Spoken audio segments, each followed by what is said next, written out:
Insurance एक ऐसी चीज़ है जिसको सही मिल जाए तो आपके जीवन को निखार सकती है, और अगर गलत इंश्योरेंस ले लिया तो मरने के बाद भी घर वालों को दौड़ा देती है।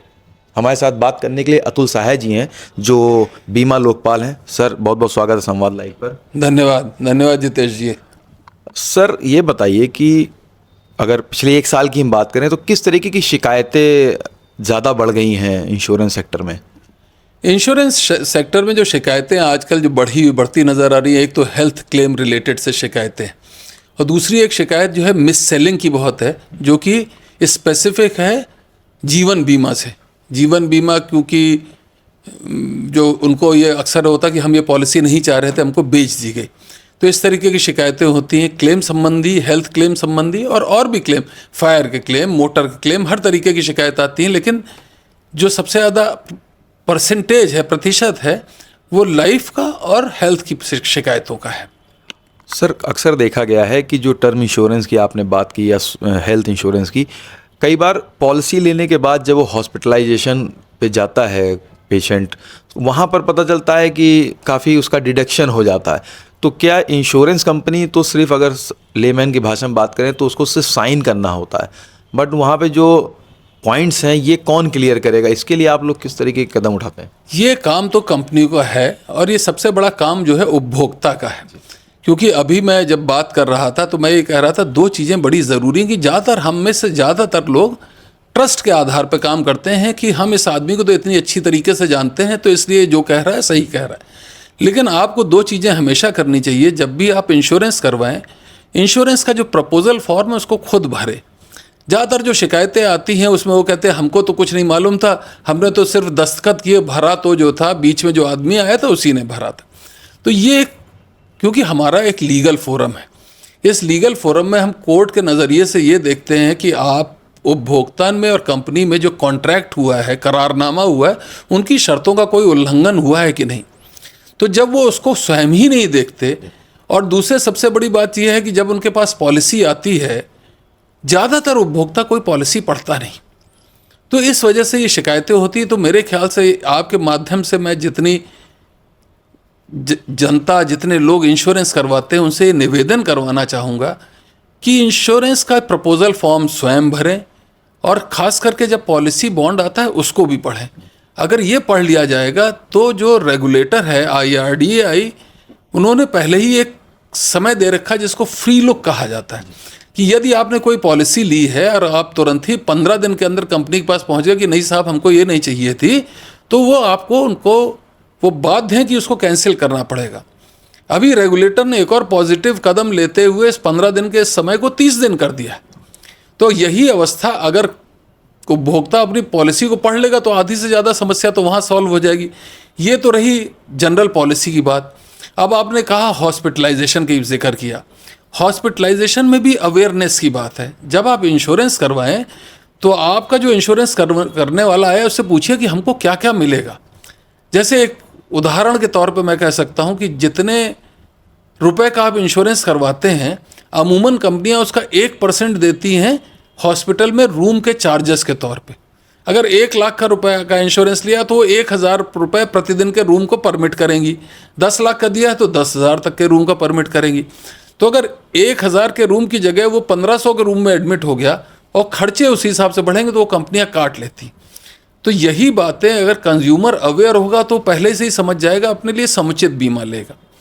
लेकिन पहले इसके साथ साथ मैं आपको ये भी बताना चाह रहा हूँ, ऐसा नहीं है कि सारी की सारी गलतियाँ खास करके हेल्थ इंश्योरेंस में इंश्योरेंस कंपनीज की है।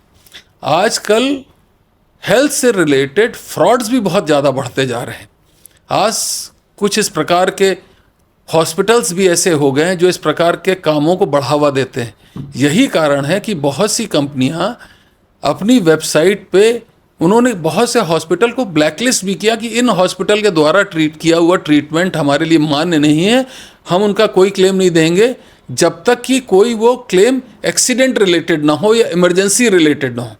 भाई इमरजेंसी रिलेटेड है तो वो कस्टमर के पास इतना टाइम नहीं है कि नेटवर्क का हॉस्पिटल अगर 5 किलोमीटर दूर है वहाँ नहीं जाएगा, अगर 1 किलोमीटर दूर हॉस्पिटल वहाँ चला जाएगा, तो उसमें तो कंपनी इंटरटेन करेगी, अन्यथा कंपनी इंटरटेन नहीं करेगी।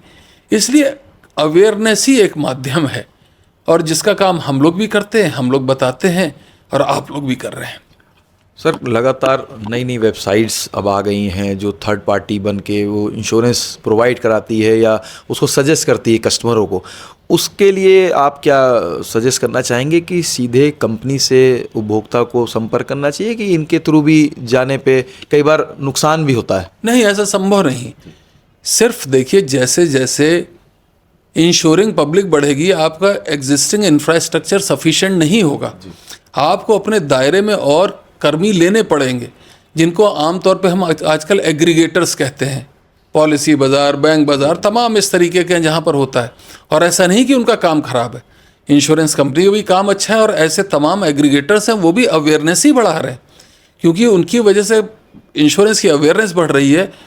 जैसे अब सरकार का या रेगुलेटर का एक बड़ा इस बात पे स्ट्रेस रहता है कि बीमा का जो है इंश्योरेंस पेनिट्रेशन बढ़ना चाहिए, तो वो इंश्योरेंस पेनिट्रेशन जागरूकता से ही बढ़ेगा। तो इसी प्रकार से जागरूकता बढ़ेगी, इसी प्रकार से और इंश्योरेंस होगा, और ज़्यादा से ज़्यादा प्लेयर आए।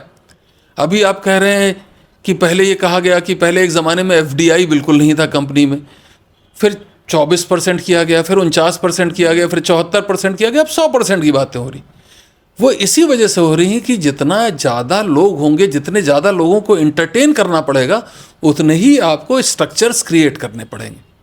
सर, कोई भी उपभोक्ता अगर किसी तरीके की दिक्कत में आता है इंश्योरेंस के बाद, बीमा लोकपाल की अगर हम बात करें तो आसान भाषा में अगर आप समझाएं कि वो किस तरीके से उसको मदद मिल सकती है, उसको क्या करना चाहिए अगर कहीं से उसको कोई दिक्कत आती है इंश्योरेंस क्लेम को लेकर? ये बात जो मैंने पहले आपसे कही उसी को कंटिन्यू करता हूँ। आपने कोई क्लेम नहीं किया, क्लेम आपको नहीं मिला, कंपनी ने आपको खत लिखा कि हम आपका क्लेम नहीं देंगे, या आपका क्लेम जो आपने ज़्यादा मांगा है हम नहीं देंगे। यदि आपको हमसे कोई शिकायत है तो लोकपाल कार्यालय में संपर्क स्थापित करिए। उसी तरह से सारी पॉलिसी में भी लिखा है, एड्रेस भी दिया हुआ है, वेबसाइट भी दिया हुआ है, सब कुछ दिया हुआ है। वो संपर्क कर सकते हैं, यहाँ पर पत्राचार के माध्यम से, ऑनलाइन भी कर सकते हैं। और यहाँ पर केस को एंटरटेन करने के लिए बहुत बेयर मिनिमम रिक्वायरमेंट होती है। पहली चीज़ तो जैसा कि मैंने आपसे कहा, ये सरकार द्वारा स्थापित है, ये निःशुल्क है, ये लीगल फोरम, ये निःशुल्क है। और यहाँ पर आपको बस ये करना है कि आपको सबसे पहले शिकायत, जो भी कंसर्न्ड इंश्योरेंस कंपनी है वहाँ पर आप शिकायत करिए, उनके ग्रीवांस सेल में शिकायत करिए। ये 15 दिन के अंदर आपको जवाब नहीं मिला तो आप लोकपाल कार्यालय में आ सकते हैं, और यहाँ पर आपको एक डेट दी जाएगी जिसमें रेस्पोंडेंट इंश्योरेंस कंपनी और कंप्लेनेंट दोनों को बुलाया जाएगा। उनके एक लीगल आधार पर बतौर अदालत एक निर्णय दिया जाएगा, और यहाँ पर उस निर्णय को जो हम निर्णय देंगे वो बीमा कंपनी पे बाध्य होता है, वो कंप्लेनेंट पे बाध्य नहीं होता है। कंप्लेनेंट उस निर्णय के अगेंस्ट हाई कोर्ट जा सकता है। तो आपने सुना अतुल जी को, जिनका कहना है कि अगर किसी तरीके की दिक्कत है तो बीमा लोकपाल में आप आ सकते हैं, लेकिन अगर उपभोक्ता सजग और जागरूक है तो बीमा लोकपाल आने की जरूरत ही नहीं पड़ेगी। जितेश अवस्थी, संवाद लाइव के लिए।